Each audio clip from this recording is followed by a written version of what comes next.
business world, tourism. There's so much you can't afford to miss. And of course, the agenda, where we have guests in studios and we discuss very pertinent issues of national concern and national development. Now, in the extra today, we are looking at the recently passed budget and its impact on the education sector. Educate a nation well, you have meaningful development. But how much are we giving in this sector? I always ask myself, how much is going per child in universal primary education? How much of this chunk of money will go to building infrastructure? How much will go to paying salaries, where we've always had teachers, we need more, and are we going to eventually have value for money? Or is it just a drop in the ocean to cause any meaningful transformation? Well, I'm not alone to discuss this. I have an education specialist or consultant, Paul Bendera Ntalo. Most welcome. Thank you, Mr. Moderator. It's been a long time. I think I last met Bendera in the previous year. Yeah, I think it was early this year. You've been lost for some time, but always I'm sure you've been doing some good work out there. Exactly. The last time I heard of you were running some series of teacher trainings and...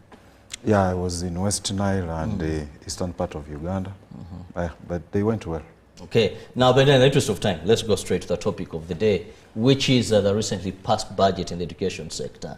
We have a budget of about 72 trillion, and all sectors were yearning to have a lion's share, which wasn't possible. But what the education sector got is where we have special interest this morning. Sure, thank you so much, and a good morning to our viewers. I want to start by appreciating the effort of the government as far as education in our country is concerned. The reason why I'm appreciating our government is that in the past years, people have always complained that education has been always allocated money which is not enough in comparison to other sectors like defense and the rest. But looking at this year's budget, you realize that about 26.3% of the entire budget has been allocated to human capital development, which includes education, health, social protection, and skills development. But again, looking at this 26% of the budget, you realize that education has got a bigger stake in comparison to other sectors that I've talked of, like the health and social protection. So this tells us that the government is committed to ensuring that more is done to improve our education system in the country. Now, when we talk about more monies, the big question here is, are they allocated to priorities in the education sector? Because it is one thing having a lot of money, and it's another thing using this money for priorities. Because you know the budget is what you expect to collect as a country and how you plan to spend it. But are you planning to spend on priorities in a sector? I think they have planned so. I had the opportunity to read through what the ministry priorities are, and one of them was development of infrastructure, recruitment of more teachers, and acquisition of enough instructional materials in schools.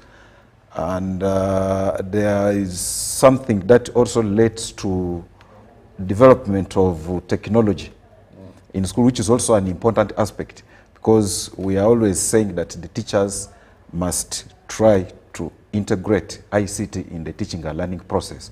So I believe, and if what I read was right, this money is going to be channeled in the right direction. Yeah, sure. Because when you've talked about infrastructure, yes, where a big chunk is going to go there. Training of teachers. Training of teachers. Yeah.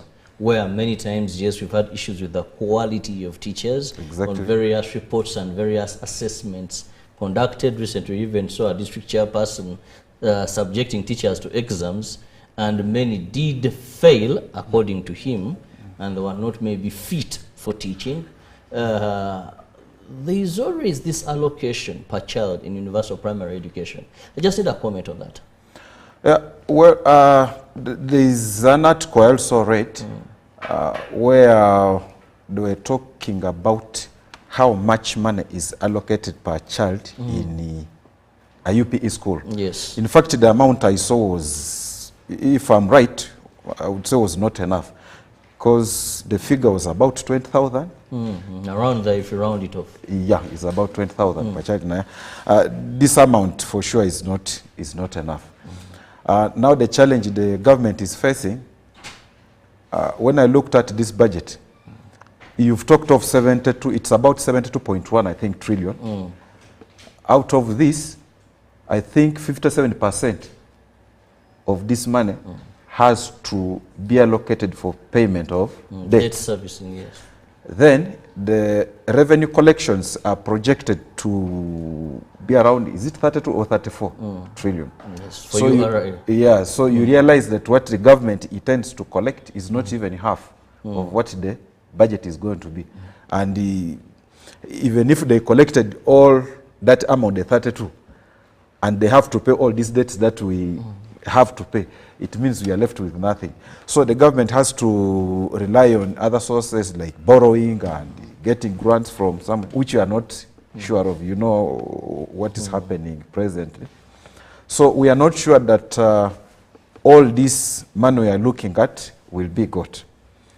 So to go back to your question, the money allocated to these sectors is not enough, much as the budget has increased. In fact, it has increased by around 5.7% when you compare with what was allocated to the education ministry last year. So in general, the money that's allocated is not enough. I also looked at the number of learners that have been registered.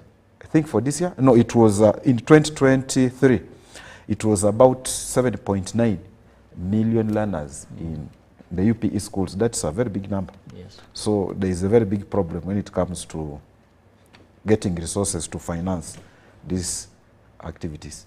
Well, it may look little money, but when you look at the number of pupils that are rolling in for universal education, you find that government is somehow constrained. Much as we have seen steps in the right direction in improving funding towards that, that money has not improved so much because of the numbers. And we are still waiting for the census. How many Ugandans are we? Don't forget we have one of the highest fertility rates in the country. And no way are Ugandans focusing on children by choice and not chance. A number of them will just end up having new entrants every... But also, on the other hand, we still have high dropouts. But if you look at how many enter primary one, begin primary one, and how many make it to P7, there's a challenge there. Yeah, and in fact, not only P1 to P7, I looked at figures that scared me and I failed to comprehend. The data was showing that last year we had about 7.9 whatever million learners in primary. That's approximately 8 million. But the number of students registered in secondary school was about 780,000. Not even a million. So I don't know. There's a very big gap between the number of learners we have in primary and those in secondary. The high dropouts. Yeah, I think that is also a factor. That's also a factor. Even if we said that maybe majority of them are still in primary, but I would expect it to be like half the number.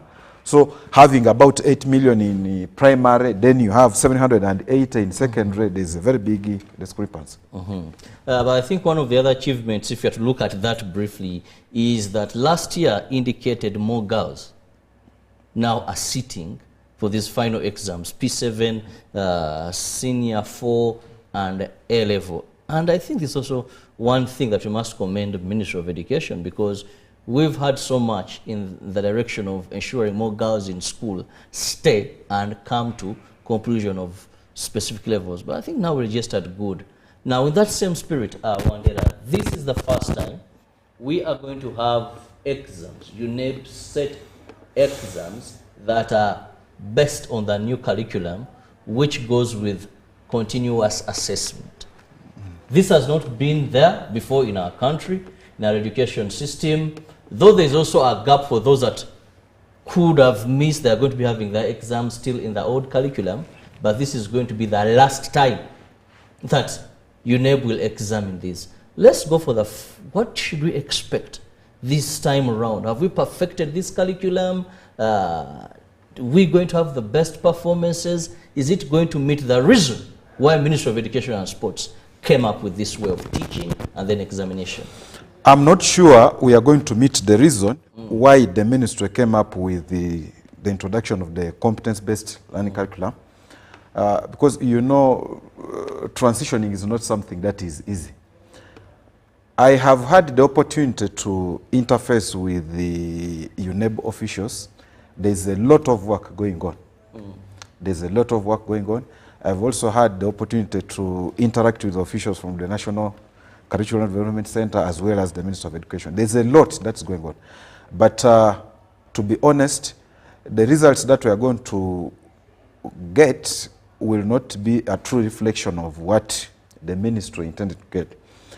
A reason being, there have been a lot of challenges in terms of preparing teachers for this new curriculum, in terms of funding, like I have said. I've just told you earlier this year I was in the Western Nile region, and I was having a discussion with the groups of teachers. Shockingly, many of them don't understand what the new curriculum asks them to do. That's a fact. Now, if these are people who are going to assess the learners, I don't expect to get very good results at the end of it all. But this should not discourage us. Like I've told you, transitioning is not something that is easy. If we give the ministry the chance to do what they are doing, and with the availability of resources, if we can have them, I know in the subsequent years we are going to have good results. But for now, yes, the exams are going to be set, the students are going to sit for them, but we are not going to get the results that the ministry expect, like you have said. Yeah. Now, what have been, according to you, you've been interacting with a number of teachers, what have been the outstanding challenges of this competence-based curriculum? Yeah, the biggest challenge is that the teachers are not adequately trained to implement this curriculum. That is a fact. And what I realized was this. When the ministry introduced this new curriculum, I think what was done, the ministry got some officials, took them for training to come and train. But I can tell you, I've taught competence-based for about 15 years also. This is not something you can be taken for training, even if it's a year. You gain the requisite skills to come and train someone to go to class and teach. This requires somebody who has implemented it. So the biggest challenge has been that the teachers have not been adequately trained to implement this curriculum. In fact, very few of them understand what is required of them. I was having a discussion with these teachers, some of them who don't even understand when they talk of a project, what project work is. And this is a requirement for the students who are going to sit for the exams. So if a teacher doesn't understand what a project is, I doubt how this teacher can ably help a student who is supposed to produce an. Now, I want to talk about the nature of examination, because this shows there's been a bit of a continuous assessment. I was speaking to one of the teachers, and why I actually asked, I was driving a niece to school and said, this is my project. A lot of things. Says the teacher, but what is this? I said, well, we are now doing projects. But in Uganda, we have a challenge. Let me use the term, what I call it, education prostitution, whereby a child will move from school to school. This child, senior one, was in one school. The parents shift. You know, by the time a child completes O level, they have been in 4 or more schools. Yeah. Now, with this nature of competence-based, how do you track? You know, how do we ensure that even what you may be serving is something really that is going to give us the desired results? Yeah, thank you, moderator. In fact, I've answered that question several times. And it's a very big fear with most Ugandans that a student moving from school A to school B to schools, I can tell you that that shift or the movement doesn't have a problem. The problem is on the education system. I'll give you an example. What serious education systems do when it comes even to admit, they will say in P5, for example, students who are supposed to be in P5 must be of this age. It could be 9 or 8. Now, here the problem we have is that we teach the content. That I'm in school A, where the school is ensuring that by the second time they have completed the syllabus. So the speed at which they teach may differ from other schools. But a serious school is not supposed to teach the content, but you teach the concept. Now, if a student has learnt a concept in school A, in school B where he's going, they have taught the same concept. Even if a child moves from A to B, will be able to adapt. And the whites have done that and it has been effective. I'll give you an example. We have got international schools in Uganda. We have got those, we call them ambassadors or high commissioners or whatever. Now, a person is going to relocate from UK to come to Uganda with a family, puts them in a school. But there is no guarantee that this person has to stay in Uganda for the entire year. And these children are put in school. So even if this person shifts from Uganda and is taken to Kenya, when this child leaves Uganda in second term and goes to Kenya in the same school, he must be able to cope. Because the child has been taught concepts here. He has not been taught the content that we learned. This up to this level. So if we focus on teaching concepts, that idea of a child moving from school A to school B will not be a problem. But now you are saying, how is the government, I don't know, did you say UNEBO? Yeah, that assessment. Yeah, the assessment. Even assessment happens because the other time I was talking of what we call the portfolio. A portfolio demonstrates the stages under which a learner has gone through. Now, if a student is moving from school A, has been assessed in these areas, then this information is going to be carried to the next class. So the teacher who is receiving this student in the next class will know that this student, or in a different school, will know that this student was able to cover A, B, C, D, and this is what the teacher did. In fact, this one helps us when we are doing what we call diagnostic assessment, when you are receiving students in a class. You are supposed to have the adequate background knowledge about that student. And this one helps us when we are differentiating instruction, that the learner was able to do this, is now able to do this, or is supposed to go to the next level. The challenge that we have here, and why we have that worry, is that we assume that all students in a class must be at the same level, which is very wrong. So even when UNEB is assessing, in fact, when I was in Western, I was talking of this, and the teachers were asking, what I think UNEB should be thinking of next is to differentiate even assessment. Whether the students come from the same school or not, they must differentiate assessment. Because even if students stay in the same class, in the same school for 10 years, they will never be at the same level.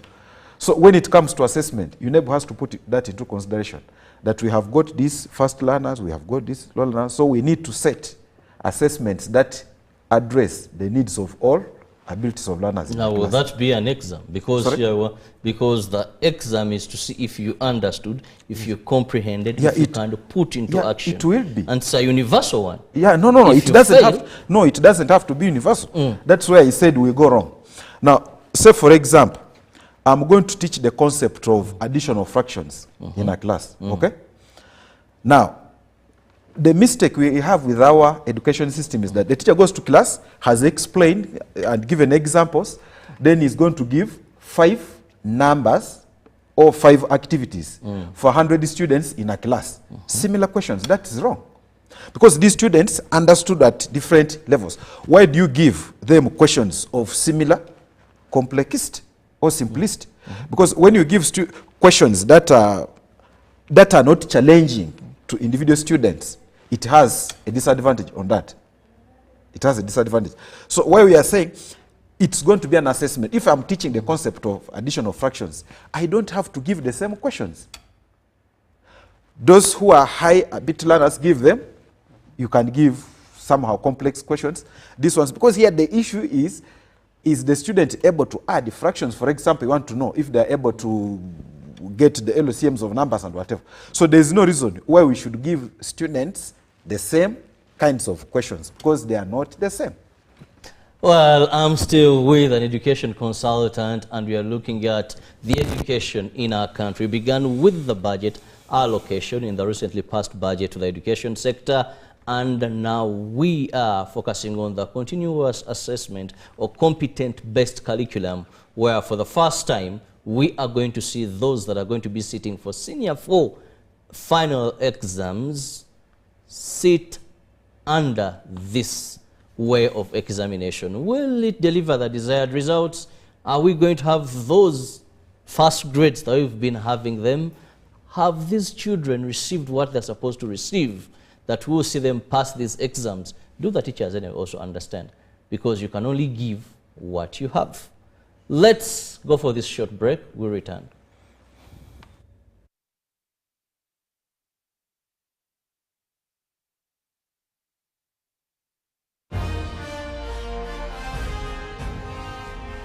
Live from UBC Studios in Kampala, this is Good Morning Uganda Extra.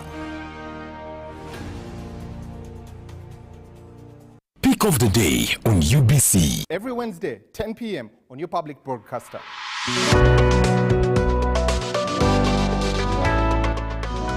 Was brought to you by I'll call you every day, yeah, yo, baby, don't know. You can now get all the Chibuzi out with MTN voice bundles. Call all networks. Kubei Dondoro. Buy a 25-minute voice bundle for only 1,000. Or buy any daily voice bundle of your choice. Dial *100 *21 hash and select daily, or use the My MTN app.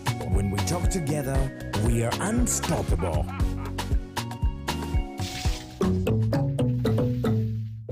Hey, business people of Uganda, the Ugandan National Lottery is coming. It's the perfect opportunity to boost your business. Zimba your business by becoming an authorized Uganda National Lottery agent. By paying a security deposit of just 250,000 shillings, you will receive your very own Uganda National Lottery terminal, expert training from the pros themselves, and marketing materials to skyrocket your sales. And with a generous 5% commission on every ticket sold, the potential for earnings is limitless. Don't miss out. Act now and call us toll-free at 0800 33 44 33 to see if you qualify. Join us today and Zimba your business. Ituba Uganda is regulated by the National Lotteries and Gaming Regulatory Board. UBC is the national public broadcaster. We educate, inform, entertain, and inspire our audiences. You can watch us on free-to-air channel 001, DSTV channel 282, GoTV channel 371, Star Times channel 201, Zuku TV channel 20, and Azam TV channel 350. Even when your subscription expires, you can still watch UBC for free on your pay TV platforms. Once upon a time, there lived identical twins who gave birth to beautiful princes and princesses. Their mothers gave their babies' bodies a lot of care by applying on their skin with baby Junior jelly. Though dried their chariots and everyone would admire their glowing skin. Fun fact, Baby Junior prevents diaper rash, dry and sensitive skin. Moms all over Africa love baby Junior jelly. Baby Junior's the skin. No more worries anymore.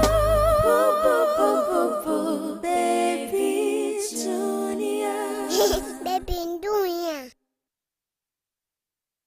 new dawn on Behind the Headlines with me, Timothy Nyangweso. Every Wednesday, live in our studios in the heart of Kampala. We have conversations that have analysis, explanation, but not every truth is fact, and not every fact is truth. Every Wednesday, 10 p.m. on your public broadcaster.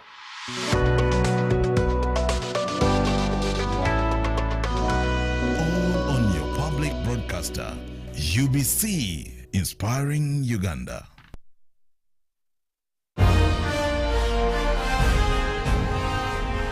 Live from UBC Studios in Kampala, this is Good Morning Uganda Extra.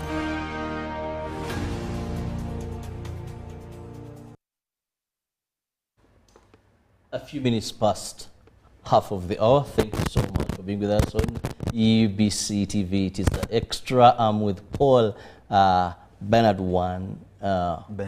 Bendera, who happens to be an education consultant.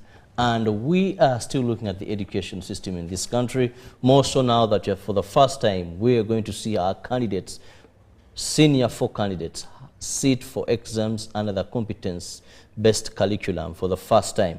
What that means to the education sector is something that we all wait. Will we have these flying colors? What challenges will these exams bring? Now, we've talked about the teachers, we've talked about government, but I want us to look at parents' involvement. One of the parents has just watching us has just sent me a WhatsApp message on my phone, and he said, let me just read it here.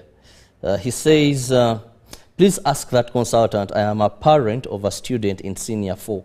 Once they sit for exams, which class are they going to undergo? Which curriculum in high school?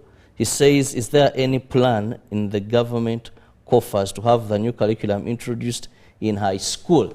Well, this was a lower secondary curriculum that was developed. But, of course, there are plans for a high school curriculum. I think that was just halted or something like that to see successful implementation of those. But this brings in parents' involvement. If the teachers, some teachers don't understand this very well, some parents, one parent was telling me, I see projects, they take this, they take that. I can't even help, maybe where I don't understand, like, or homework or something like that. So where is the parents' involvement? Well, thank you, moderator. In fact, in every effective learning process, the parents have an active role to play. And one of the roles of the parent is to ensure that the learner is provided what is required of him or her from home. Then apart from that, I think where we need to move now, for any learning to start in any school at the beginning of the year or at the beginning of the term, teachers and schools need to understand that there is need for these learners to set goals. Because if you don't set goals, it means you don't know where you are going.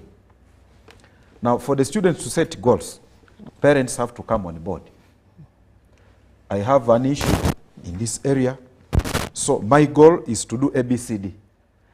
And if I'm going to do this to achieve, how am I going to achieve it? There are some things that you require. You've talked of parents not understanding homework. So the parents need to know that students are given homework on such and such days, such that if you have extra activities to allocate these students at home, you need to spare them enough time for the homework. But we have a challenge with our system here. Parents, I think most parents know that their role is simply to pay school fees. While they have paid school fees, that's enough. The rest is for the parents. I keep challenging my friends who are parents that they need to actively get involved in the learning process of their learners. If there's an activity in the school taking place, please get involved. What I've done for me, I've never missed an activity, my child is school, unless I'm not available. Even if my wife is there, and I'll make sure that I go to school and find out what is taking place. And even asking. We have a problem here. There's a school where my daughter goes. Now, they created a WhatsApp group for the teachers for that particular class. But what was done? They blocked the parents We only get communication from the school to the parents, but we cannot communicate anything on the same group. Platform, yes. Yeah, they're blocked us, and parents are comfortable with that, which is very wrong. We are supposed to be interacting. There's this is not going right, we are seeing this, such that parents can be able to share ideas. But it's as if parents are comfortable with that, they know it's only... If homework is a problem to many parents, yeah, you know, a parent will tell you, why would I do homework? I mean, help my child, because the homework is not for the parent. Yeah, but it's not homework. It's not helping that you do for them. We are not supposed to do homework for them. For them. Like at school, I have always said, a teacher is not supposed to do anything for the child. A teacher is supposed to facilitate the learning process. But not, I told you, I don't remember when I ever told my students that this is the answer, this is the working. Because this is a problem. You are any activity that you give to the student, it's a problem. You are presenting to them. To find a solution. They must find the solution to the problem. Now, if you keep doing it for them, what will happen? Because if they go outside there are problems they face. Who is going to find solutions to these problems to them? So what we are saying, a parent is not supposed to do homework for the child. But is supposed to know, like I have said, you are supposed to create time. When you are creating time for your child, you are not doing homework for the child. The other time I was complaining to the teacher of my child. The child comes home with homework, 10 questions, but every question the child asks me for the answer. That's wrong on the side of the teacher. You are not supposed to, the reason why you give homework is to extend what students have been learning in class. So they must extend where they have an idea. If you give a child 10 questions, brings home and is not able to answer even a single one, then it means in class the child did not grasp anything. So what we are supposed to do, or what a teacher is supposed to do, you give activities. Are you giving sources of information where this child can refer to in case the child has failed to get the answer? That's what you're supposed to do. Go and research this. This is the website that you're going to use, or you're going to go to this place and get the information, or you may consult this. But this idea where you give homework to the child, goes home, then starts asking, that's not right. I'm told there are parents who have even had teachers at home. When children come at home, these teachers will do all the homework they take to school and now what is that? Right. In fact, that is killing a child. We are not supposed to do that because these children are not being independent learners. That's something that we have to do. So parents must be actively involved in the teaching and learning process that happens in school. We are supposed to know what's being taught. Even this new curriculum, when we are talking of, schools needed to invite parents in school and tell them this is what you're supposed to do. I don't know how many schools have done that.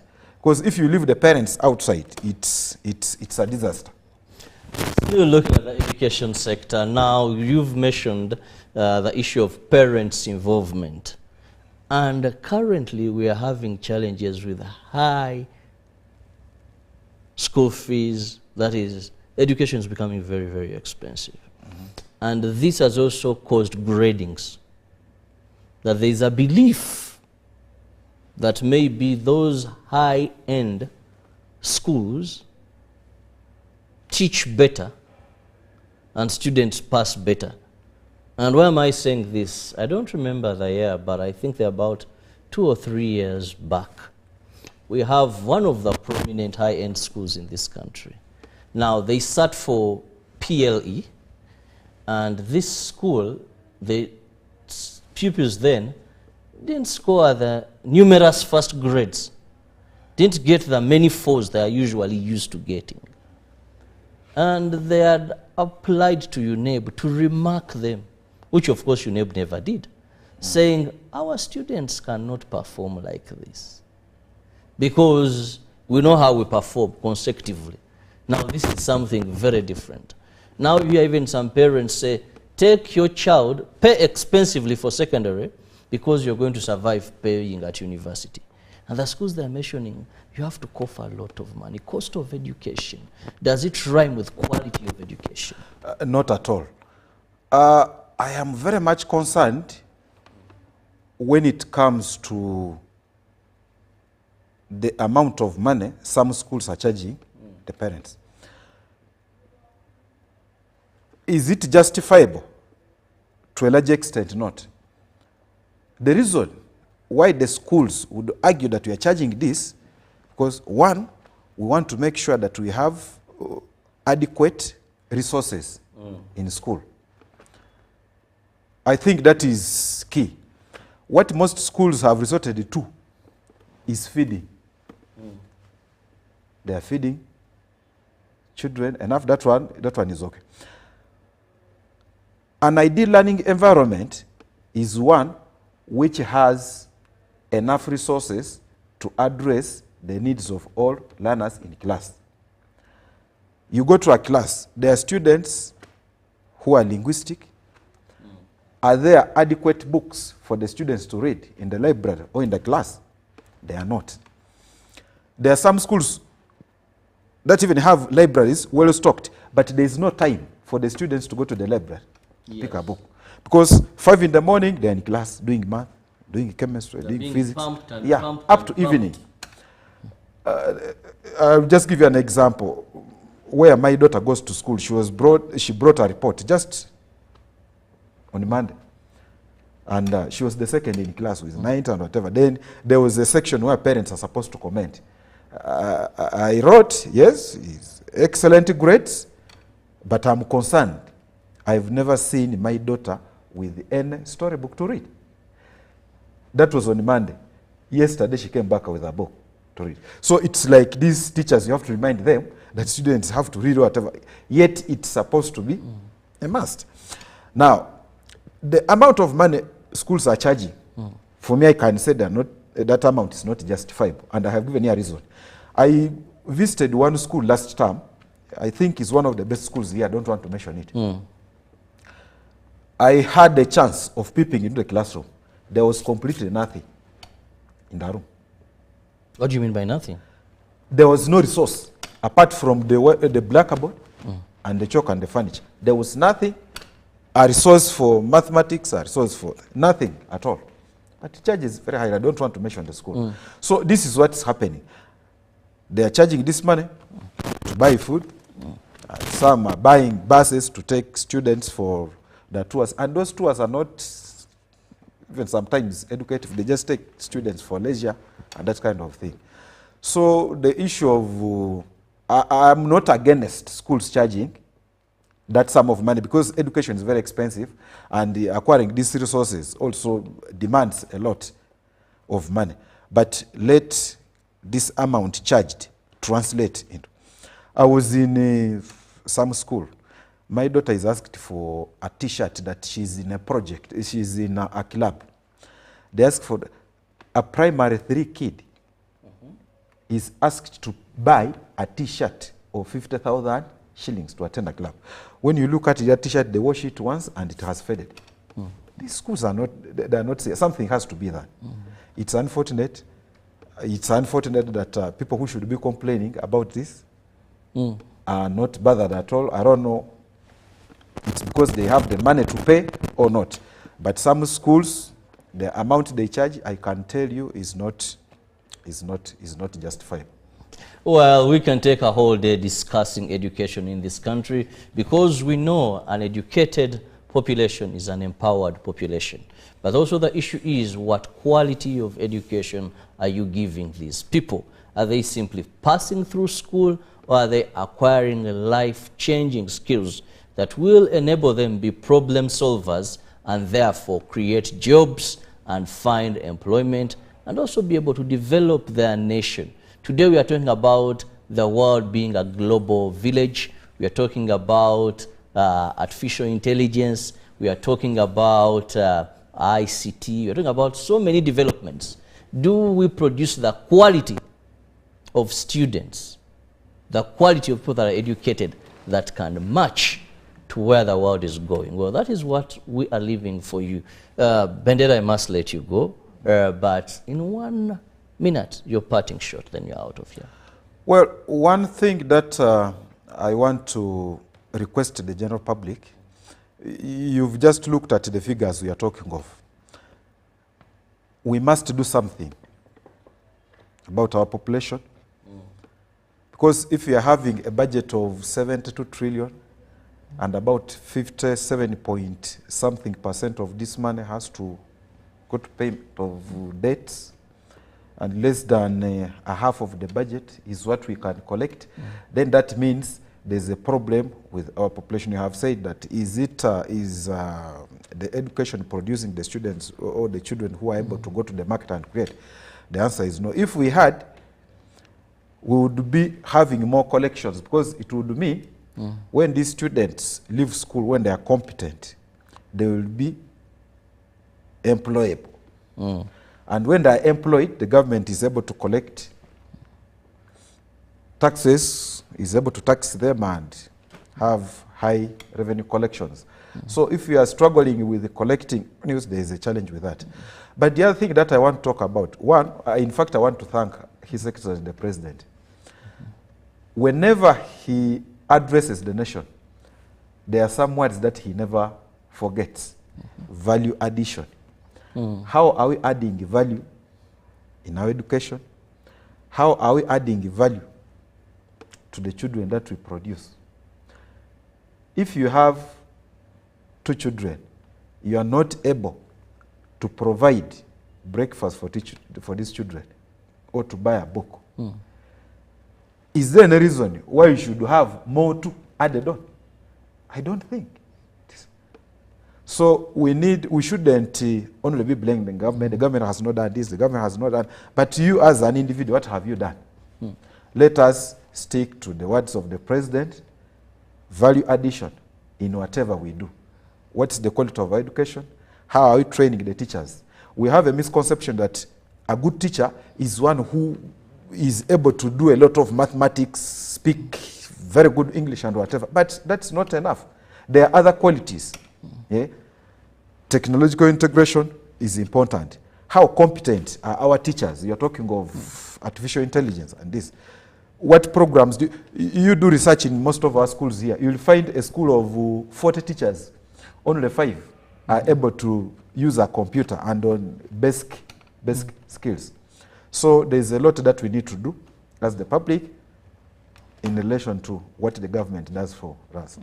Well, I just want to thank you so much, Paul and Taro, who happens to be an education consultant. Thank you so much for your time. It's a pleasure. And of course, our viewers, thank you so much for being with us right from 6:30 till now. Those that have come in, we cannot and we shall never take you for granted. So let's make it a date with us tomorrow, 6:30. We'll be here. The entire team will be here to kickstart your day and to brighten up your mornings. Those light moments, the jokes here and there.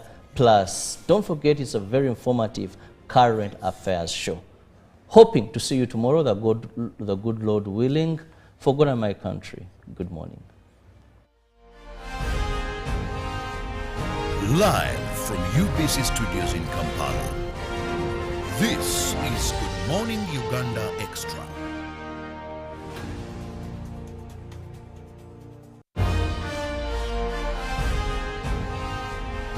Live from UBC Studios in Kampala, this is Good Morning Uganda Extra. Pick of the day on UBC. Every Wednesday, 10 p.m. on your public